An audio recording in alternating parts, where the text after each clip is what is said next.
당신은 기도조차 통하지 않는 것처럼 아프고 무너진 적이 있나요?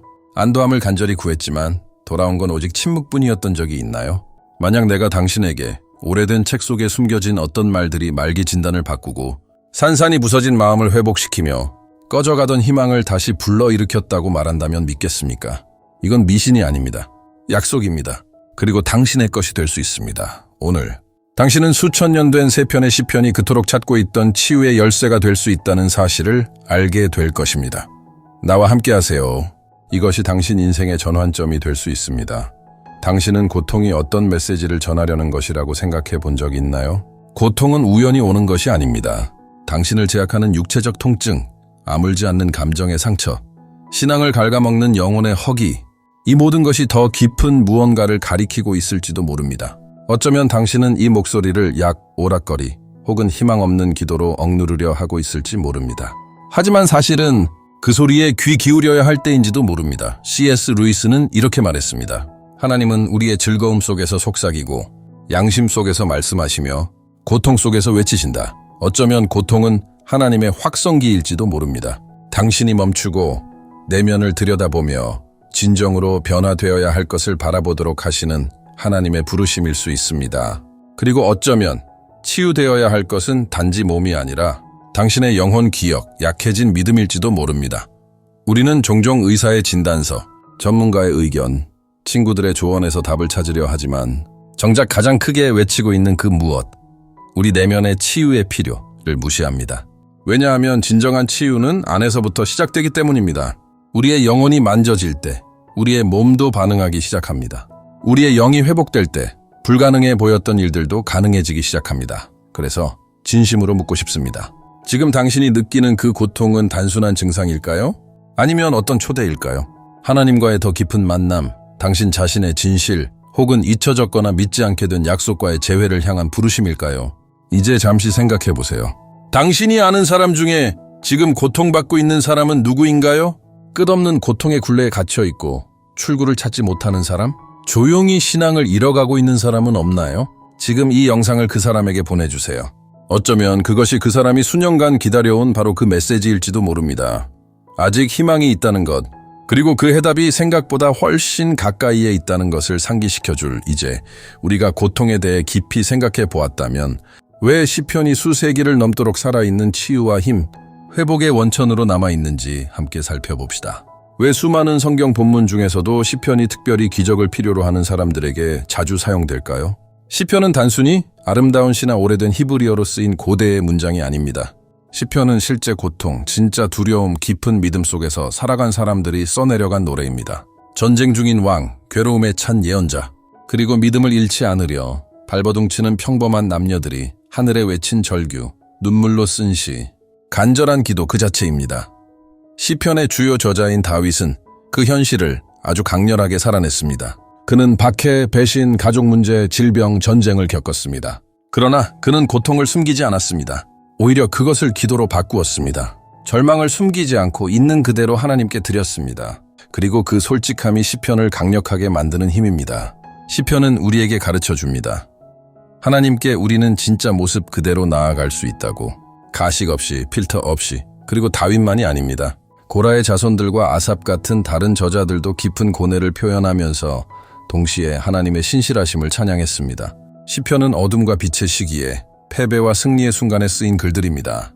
이는 하나님의 임재가 완벽한 상황에 달린 것이 아니라 진실한 마음으로 그분을 찾으려는 자들에게 임한다는 것을 보여줍니다. 수세기 동안 이 시편들은 성전에서 노래되었고 전쟁터에서 암송되었으며 병상에서 속삭여졌고 병든 자녀를 위한 부모의 선언으로 먼 이국 땅의 선교사들에 의해 그리고 고요한 밤 외로운 사람들에 의해 사용되었습니다. 시편은 단순한 종교 문구가 아니라 영적 선언입니다. 그 안에는 하나님의 숨결이 담겨 있습니다. 한 단어 한 단어가 생명을 품고 있으며 한 구절 한 구절이 약속을 담고 있습니다. 그리고 그 약속 하나하나는 목적을 가집니다. 부서진 것을 회복시키는 것. 그렇다면 왜 오늘날에도 여전히 효과가 있을까요? 그것은 하나님의 말씀이 살아있기 때문입니다. 그분의 말씀은 낡지 않습니다. 다윗의 부르짖음을 들으셨던 그 동일한 하나님이 지금도 당신의 소리를 듣고 계십니다. 먼지에서 사람을 일으키셨던 그 동일한 능력이 지금도 절망 속에 있는 사람들을 들어 올리십니다. 시편 하나하나를 영감으로 채우셨던 그 성령님은 지금도 그 말씀을 통해 움직이십니다. 그래서 시편은 단지 읽기 위한 것이 아닙니다. 그것은 살아내야 할 것입니다. 선포되어야 하고 삶에 새겨져야 합니다. 시편은 질병, 우울, 두려움, 불안, 그 어떤 고통과 싸우는 이들에게 주어진 강력한 영적 무기입니다. 당신이 믿음으로 시편을 암송할 때 단순히 말을 하는 것이 아닙니다. 당신은 영원한 진리를 당신의 삶 위에 선포하고 있는 것입니다.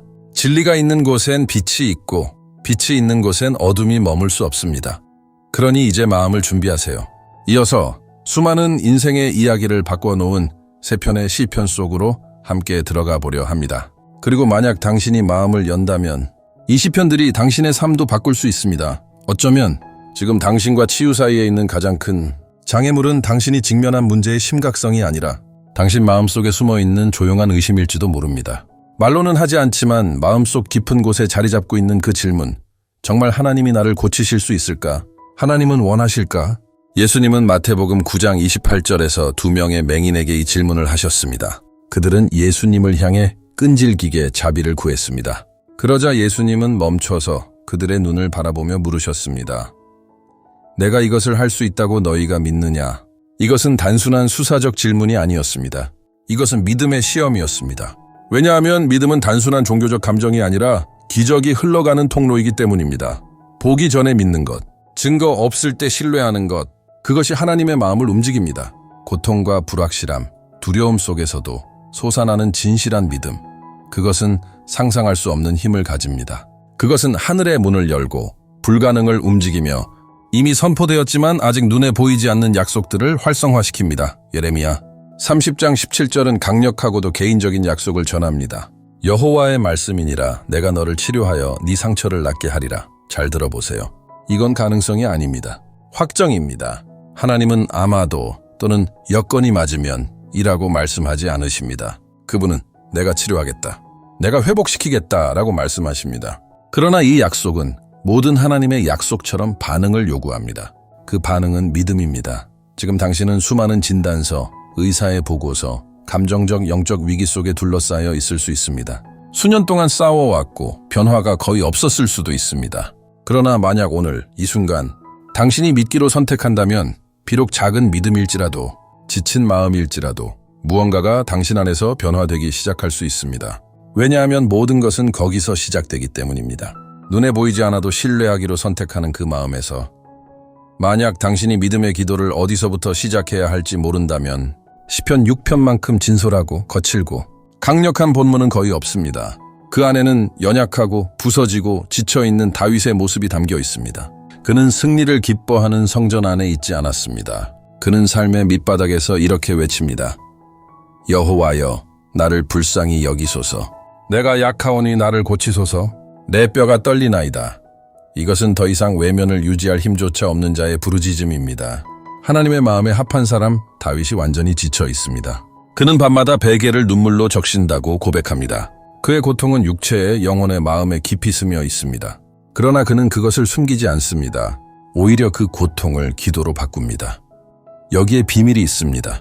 당신이 진실하게 기도할 때, 당신이 영적 가면을 벗고 있는 모습 그대로 하나님 앞에 나아갈 때 깊은 변화가 일어납니다. 이것은 마법이 아니고 공식도 아닙니다. 이것은 온전한 맡김입니다. 그리고 그 맡김이 곧 치유의 시작입니다. 나는 파울로라는 한 남자의 이야기를 들은 적이 있습니다. 그는 목사였고 다발성 경화증이라는 진단을 받았습니다. 처음 몇 달 동안 그는 믿음의 위기에 빠졌습니다. 그의 몸이 무너져 가는데 어떻게 기적의 하나님을 계속해서 전할 수 있을까? 침대에서 일어나기도 힘든데 어떻게 사역을 계속할 수 있을까? 그의 가장 어두운 밤에 파울로는 시편 6편을 큰 소리로 암송하기 시작했습니다. 처음엔 절망 속에서, 다음엔 눈물 속에서, 그리고 서서히 믿음으로 그는 다윗의 말 하나하나에 공감했습니다. 마치 그 시편이 자신을 위해 쓰인 것처럼 느껴졌습니다. 그리고 무언가가 변하기 시작했습니다.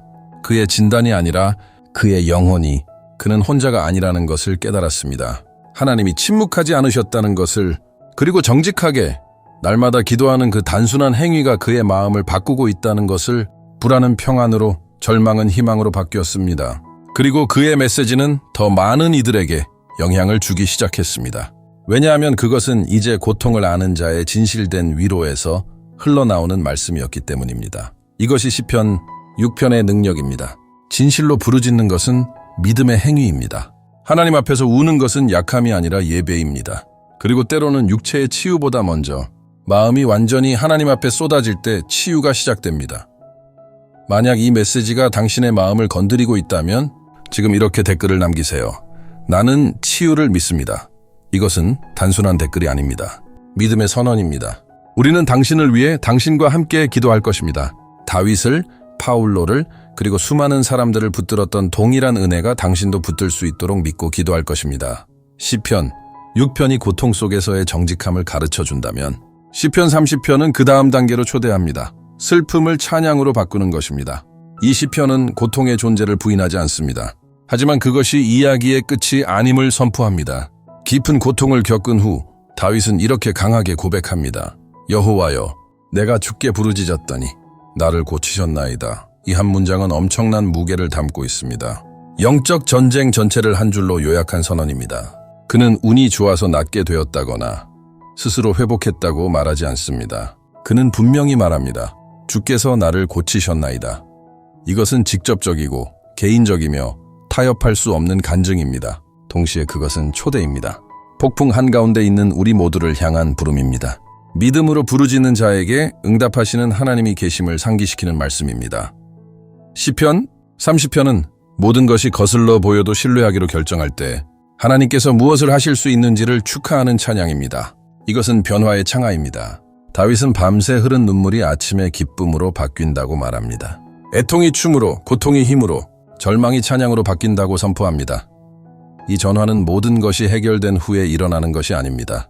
그것은 그 이전에 시작됩니다.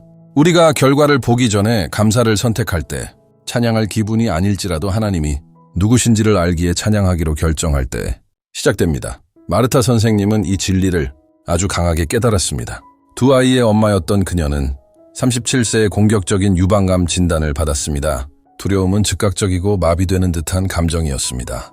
밤은 끝없이 길었고 잠은 거의 오지 않았습니다. 그리고 그녀의 마음은 만약에 라는 질문들로 가득 찼습니다. 만약 치료가 듣지 않는다면? 내가 내 아이들이 자라는 것을 보지 못한다면? 수술 전날 밤 마르타는 도무지 잠을 이룰 수 없었습니다. 그녀는 성경을 들고 무작위로 펼쳤고 시편 30편을 읽게 되었습니다. 내가 주께 부르짖었더니 주께서 나를 고치셨나이다. 그 구절을 읽는 순간 그녀 안에서 무언가가 움직였습니다. 그녀는 육체적으로 치유된 느낌은 아니었지만 며칠 만에 처음으로 평안을 느꼈습니다. 그녀는 그 구절을 믿음의 만트라처럼 반복하기 시작했습니다. 처음엔 두려움 속에서, 그 다음엔 눈물로, 그리고 서서히 확신을 가지고 그녀는 수술을 받았고 항암 치료와 방사선 치료도 견뎠습니다. 그러나 그 모든 과정 속에서도 그녀는 상식을 거스르는 행동을 했습니다. 찬양한 것입니다. 매일 그녀는 이렇게 큰 소리로 선언했습니다. 저녁에는 울음이 깃들일지라도 아침에는 기쁨이 오리로다. 그리고 그녀는 기쁨이 실제로 찾아올 때까지 계속 그렇게 했습니다. 오늘날 마르타는 완전히 치유되었습니다. 그리고 그 이상입니다. 그녀는 믿음이 두려움 속에서도 힘을 낼 수 있게 한다는 살아있는 증거입니다. 그녀는 깨달았습니다. 찬양은 기적에 대한 반응이 아니라 그 기적을 향해 나아가는 여정의 필수적인 부분이라는 것을 시편 30편은 우리에게 상기시켜줍니다. 우리는 슬픔에 갇힌 존재가 아닙니다. 고통은 현실이지만 영원한 것이 아닙니다. 밤이 지나면 약속된 아침이 있다는 것을, 어둠 속에서도 신뢰를 선택하는 이들에게 기쁨은 반드시 찾아온다는 것을. 하지만 시편 30편이 고통을 기쁨으로 바꾸는 과정을 보여준다면 시편 103편은 그보다 더 깊은 차원의 회복을 제시합니다. 그것은 단순히 증상을 완화하는 부분적 치유가 아닙니다. 그것은 몸과 영혼과 정신까지 완전히 만지는 치유입니다. 다윗은 이렇게 힘있게 시작합니다. 내 영혼아 여호와를 송축하라. 그 모든 은택을 잊지 말지어다. 그리고 그 은택이 무엇인지 이어서 말합니다. 그는 네 모든 죄악을 사하시며 내 모든 병을 고치시며, 여기에 주목하세요. 그는 용서와 치유를 따로 떼어놓지 않습니다. 그는 이 둘을 하나의 회복 사역으로 묶어 설명합니다. 이 연결은 매우 깊습니다. 이것이 모든 병이 죄의 결과라는 의미는 아니지만 중요한 진리를 드러냅니다. 하나님은 인간을 전체적으로 보신다는 것입니다. 그분은 우리를 조각조각 나누어 보지 않으십니다. 몸만 치료하고 마음은 외면하지 않으십니다. 생각만 다루고 영혼은 잊지 않으십니다. 하나님은 모두를 고치십니다. 의학이 찾아낼 수 있는 것도 아무도 눈치채지 못하는 것도 모두. 이것은 리카르도가 깨달은 진리입니다. 그는 55세에 성공한 사업가였지만 몇 달 만에 그의 인생은 무너졌습니다. 결혼이 깨지고 사업이 망하고 그는 심각한 고혈압 진단까지 받았습니다. 밤은 불면으로 낮은 끊임없는 불안으로 가득했습니다. 그는 더 이상 자신이 누구인지조차 모르겠다고 느꼈습니다. 그러던 어느 밤 병원에 입원해 있던 중 한 기독교 간호사가 그에게 시편 103편을 전해 주었습니다. 그가 네 모든 죄악을 사하시며 네 모든 병을 고치시며 라는 구절을 들었을 때 리카르도의 마음속 깊은 곳이 무너져 내렸습니다. 그는 자신이 치유를 필요로 하고 있다는 사실을 깨달았습니다. 그러나 단지 몸만이 아니었습니다. 그는 죄책감, 원한, 자기 혐오에 병들어 있었습니다. 그때부터 그는 영적인 여정을 시작했습니다. 상담을 받고 하나님과의 관계를 다시 세우고 용서하고 울고 기도하기 시작했습니다. 그리고 서서히 변화가 일어나기 시작했습니다. 먼저 생각이 바뀌었고 그 다음 감정이 바뀌었고 마침내 몸에도 변화가 나타났습니다. 그의 건강검진 결과가 좋아지기 시작했고 잠이 돌아왔으며 심장이 안정되었습니다. 그는 깨달았습니다. 치유는 하나의 과정이며 하나님은 그 치유를 안에서부터 밖으로 이끌어 가신다는 것을 시편 103편은 우리에게 가르쳐 줍니다. 하나님은 단지 고통을 덜어내는 분이 아닙니다.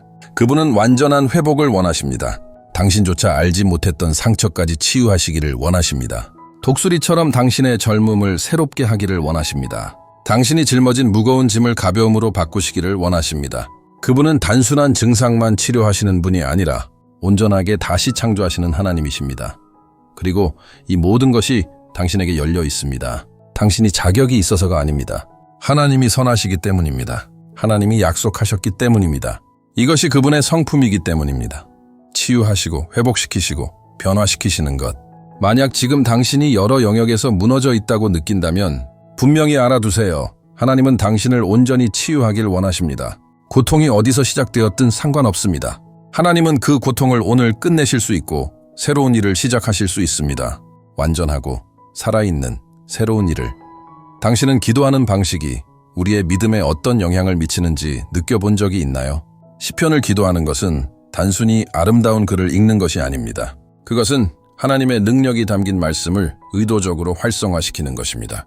그러나 이 능력을 체험하기 위해서는 단순한 표면적 독서를 넘어야 합니다.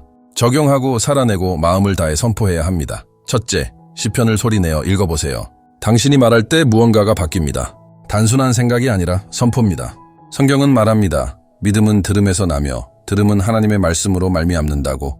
당신의 입에서 나오는 말씀을 스스로 들을 때 당신의 믿음은 생각보다 훨씬 강하게 자라납니다. 당신은 당신 자신이 믿고 있는 것을 듣게 됩니다. 당신의 주변 환경에 생명을 선포하게 됩니다. 믿음으로 선포된 말은 단순한 소리가 아닙니다. 그것은 검입니다. 씨앗입니다. 영적인 선언입니다. 둘째, 말씀을 당신에게 맞게 적용하세요. 시편의 구절에 당신의 이름을 넣어보세요. 그는 내 모든 병을 고치신다 대신 그는 안나의 모든 병을 고치신다. 혹은 리카르도의 모든 병을 고치신다라고 말하세요. 이 간단한 변화가 멀게만 느껴졌던 말씀을 지금 이 순간 당신을 위한 친밀한 약속으로 바꿉니다. 더 이상 먼 과거의 누군가를 위한 말씀이 아니라 지금의 당신을 위한 말씀입니다. 그렇게 기도할 때 당신의 생각은 하나님의 말씀과 일치하게 되고 당신의 영혼은 그 진리를 받아들이기 시작합니다. 마지막으로 강력한 실천은 말씀을 호흡과 함께 묵상하는 것입니다. 맞습니다. 짧은 구절을 가지고 호흡과 함께 반복해 보세요. 예를 들어 여호와는 나의 목자시니 라고 숨을 들이마시고 내게 부족함이 없으리로다 라고 내쉬는 것입니다. 이것은 마음을 비우는 명상이 아닙니다. 그 반대입니다. 진리로 마음을 채우는 것입니다. 당신의 전신이 하나님의 말씀의 리듬과 일치되도록 하는 것입니다. 시편 103편으로도 할 수 있습니다. 들이마시며 그는 나의 모든 죄악을 사하시며 내쉬며 나의 모든 병을 고치시는 이시로다. 천천히 믿음으로. 그러면 당신의 몸과 마음과 연기, 하나님의 말씀에 반응하기 시작할 것입니다. 단지 습관적으로 반복하기 때문이 아니라 믿음으로 선포하기 때문입니다. 기억하세요. 이것은 공허한 반복이 아닙니다. 이것은 능력의 선포입니다. 당신이 믿음으로 시편을 기도할 때마다 당신은 영원한 진리를 지금 이 순간에 활성화하고 있는 것입니다. 당신은 성령의 검을 휘두르고 있습니다. 하늘을 움직이고 있는 것입니다. 하지만 여기서 잠시 멈추어 많은 사람들이 간과하는 균형을 짚고 넘어가야 합니다. 믿음은 마법이 아닙니다. 믿음은 인내입니다. 치유는 공식이 아닙니다. 그것은 과정입니다. 때로는 즉시 일어나기도 하지만 때로는 지속적인 믿음과 신뢰, 인내를 요구합니다. 나아만의 예를 보세요. 그는 권력 있는 사람이었지만 나병을 앓고 있었습니다. 인내를 요구합니다. 나아만의 예를 보세요. 그는 권력 있는 사람이었지만 나병을 앓고 있었습니다.